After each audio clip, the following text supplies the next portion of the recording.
ప్రభుత్వం గౌరవ హైకోర్టుకి నివేదిక అందించి ఆ రోజున వాళ్ళు చెప్పారు, కేవలం క్వాలిఫైడ్ పర్సన్స్ని అపాయింట్ చేస్తున్నామని.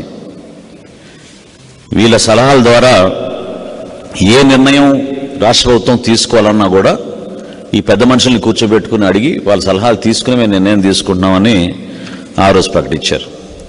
మరి ఇన్ని రోజుల నుంచి వీళ్ళకి జీతాలు, వీళ్ళందరికీ accommodation, vehicles, personal staff, telephone బిల్లులు, వీళ్ళు వాడుకోవడానికి మొబైల్ ఫోన్లు, ఇవన్నీ కూడా ప్రభుత్వం వాళ్ళకి అందిస్తూ ఉంటే ఒకరిద్దరు పాపం చాలా బాధతోటి ఈ విధంగా మనం ప్రభుత్వ డబ్బుని వృధా చేయకూడదు, మన సర్వీసెస్ దేనికి ఉపయోగించుకోవడం లేదు, ముఖ్యమంత్రిని కలవాలన్నా కలవలేకపోతున్నాం. ముఖ్యమంత్రి గారి సలహాదారులని నియమించుకోబడ్డ వ్యక్తులు కూడా కనీసం ముఖ్యమంత్రి గారిని కలవలేకపోతున్నారు.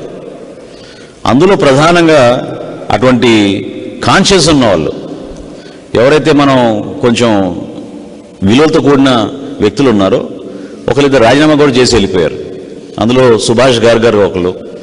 సుభాష్ గర్గ్ గారు భారతదేశానికే ఫైనాన్స్ సెక్రటరీగా పనిచేశారు. ఆయన కూడా లాభం లేదు, ఈ పరిస్థితి ఇక్కడ ఉన్న వ్యవస్థని మనం సరిచేయలేమని చెప్పి ఆయన కూడా అపాయింట్మెంట్ అయిన కొన్ని నెలల్లోనే ఆయన రాజీనామా చేసి వెళ్ళారు.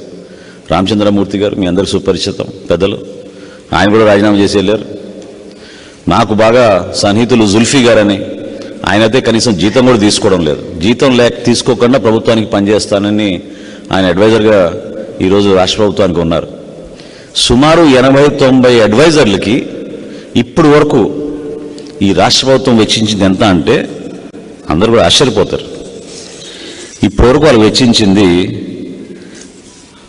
సుమారు 700 కోట్ల రూపాయలు.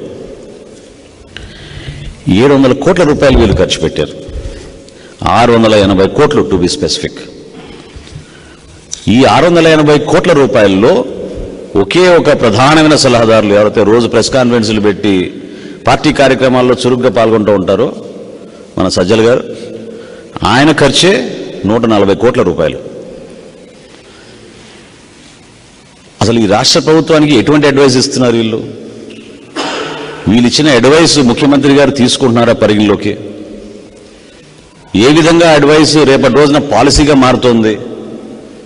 ఇప్పుడు నేను చూశాను, మీరు పత్రికల్లో భారీ ఎత్తున అడ్వర్టైజ్మెంట్లు వేసేశారు. విద్యాశాఖలో అద్భుతమైన మార్పులు వచ్చేస్తున్నాయి. ఐబీ తోటి ఒప్పందం, ఉన్న పాఠశాలల వ్యవస్థనే నువ్వు సరి చేసుకోలేక సిబిఎస్ఈనే మనం ఆ నామ్స్ మనం మీట్ కావని తెలిసి ఇప్పుడు కొత్తగా ఐబీ సిలబస్ తీసుకొస్తున్నాం, రాష్ట్ర ప్రజలకు అద్భుతంగా ఉపయోగపడుతున్నాం. ఏ సలహాదారు చెప్పారు మరి ఈ మాట మీకు? 680 కోట్ల రూపాయలు వెచ్చించడం ఏంటి సలహాదారుల కోసం ఈ 5 సంవత్సరాల్లో? ఎంత నష్టం జరిగింది మన రాష్ట్ర ఖజానాకి? ఏ విధంగా మీరు పరిపాలనకు ఉపయోగపడ్డారు? ఈరోజు మేము ప్రధానంగా డిమాండ్ చేసేది ఏంటంటే, అనేక సందర్భాల్లో మేము ప్రెస్ కాన్ఫరెన్స్ పెట్టి వాస్తవాలు మీకు పూర్తి వివరాలు అందిస్తున్నప్పటికీ కూడా ప్రభుత్వం ఎందుకు దీన్ని సీరియస్గా తీసుకోవడం లేదు? అసలు మీరు వెళ్ళి వెతకండి ఈ రోజున ఎంతమంది అడ్వైజర్స్ ఉన్నారనేది. అసలు కనీసం ముఖ్యమంత్రి గారికి తెలుసా ఎవరున్నారు అడ్వైజర్స్ అని?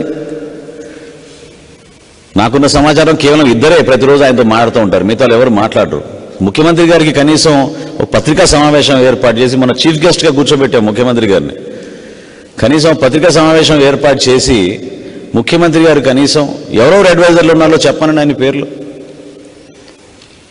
80-90 మందిని మీరు అపాయింట్ చేసి వీళ్ళకి ఇంత జీతాలు, వీళ్ళకి ఇంత ఖర్చులు, ప్రభుత్వ ఖజానా నుంచి 680 కోట్ల రూపాయలు ఈ 5 సంవత్సరాల్లో వెచ్చించారంటే,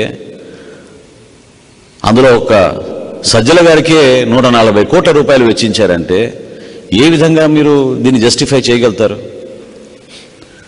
హైకోర్టు చాలా స్పష్టంగా చెప్పింది, అన్వారంటెడ్ అన్నెసెసరీ ఎక్స్పెండిచర్,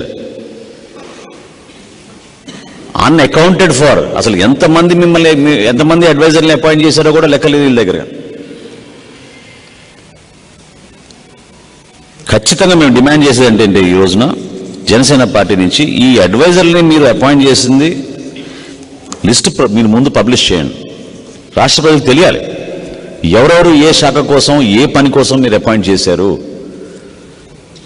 అదేవిధంగా వీళ్ళు ఎటువంటి సలహాలు మీకు ఇచ్చారు, ఇచ్చిన సలహాలని మీరు ఎక్కడైనా ఇంప్లిమెంట్ చేశారా? ఇదేమైనా పాలసీగా మారిందా? దీనికోసం మీరు వీరందరినీ తీసుకొచ్చారు. ఇంతమంది మంత్రులు ఉన్నారు, ప్రభుత్వంలో ఇంతమంది ఉద్యోగస్తులు ఉన్నారు. వీళ్ళందరూ కూడా ఏ డిపార్ట్మెంట్కి ఆ డిపార్ట్మెంట్, ఏ జిల్లాలో జిల్లాలో చక్కగా శాఖల నిర్వహణ కోసం వాళ్ళ పనులు చేసుకుంటూ ఉంటే, ప్రభుత్వంలో ఉన్న ఎంప్లాయీస్ని మీరు ఉపయోగించుకోకుండా, మీ క్యాబినెట్లో ఉన్న మంత్రుల్ని మీరు ఉపయోగించుకోకుండా, ఇంతమంది సలహాదారులు మీరు అపాయింట్ చేసుకుని ఒక ప్యారలల్ గవర్నెన్స్ తీసుకొచ్చి రాష్ట్ర ఖజానా నుంచి 680 కోట్ల రూపాయలు వీళ్ళ కోసం వెచ్చిస్తే ఖచ్చితంగా దీనిపైన సమగ్రమైన ఎంక్వైరీ జరగాలి. రాబోయే శాసనసభ సమావేశాల్లో ఏ బడ్జెట్ హెడ్ కింద ఈ 680 కోట్ల రూపాయలు ఖర్చు పెట్టారు, ఎంతమంది సలహాదారులకి మీరు ఈ విధంగా జీతాలు, అలవెన్సెస్, పర్క్స్ ఇచ్చారు, ఎందుకు ప్రత్యేకంగా ఒకే సలహాదారు గారికి 140 కోట్ల రూపాయలు మీరు వెచ్చిచ్చారు? ఈ సమాధానాలు జగన్మోహన్ రెడ్డి గారి ప్రభుత్వం ఖచ్చితంగా రాబోయే శాసనసభ సమావేశంలో బడ్జెట్ పైన, ఇంటరిం బడ్జెట్ ఈ రాష్ట్ర ప్రభుత్వం కూడా ప్రవేశపెడుతుంది కాబట్టి దాని గురించి సమగ్రంగా రాష్ట్ర ప్రజలకు చెప్పాల్సిన బాధ్యత ఉంది. ఎందుకంటే ఈ రోజుకి కూడా ఎంతో మంది పాపం రిటైర్డ్ ఎంప్లాయీస్ వాళ్ళ బెనిఫిట్లు రావడం లేదు. వాళ్ళ బిడ్డలు పెళ్లి చేసుకోవాలన్నా, చదివించుకోవాలన్నా, ఒక ఇల్లు కట్టుకోవాలన్నా వాళ్ళ బెనిఫిట్స్, వాళ్ళు జమ చేసిన బెనిఫిట్సే మీరు తిరిగి ఇవ్వకుండా ఎంప్లాయీస్ని మీరు ఈ విధంగా ఇబ్బంది పెట్టి, ప్రభుత్వంలో ఉన్న ఎంప్లాయీస్ని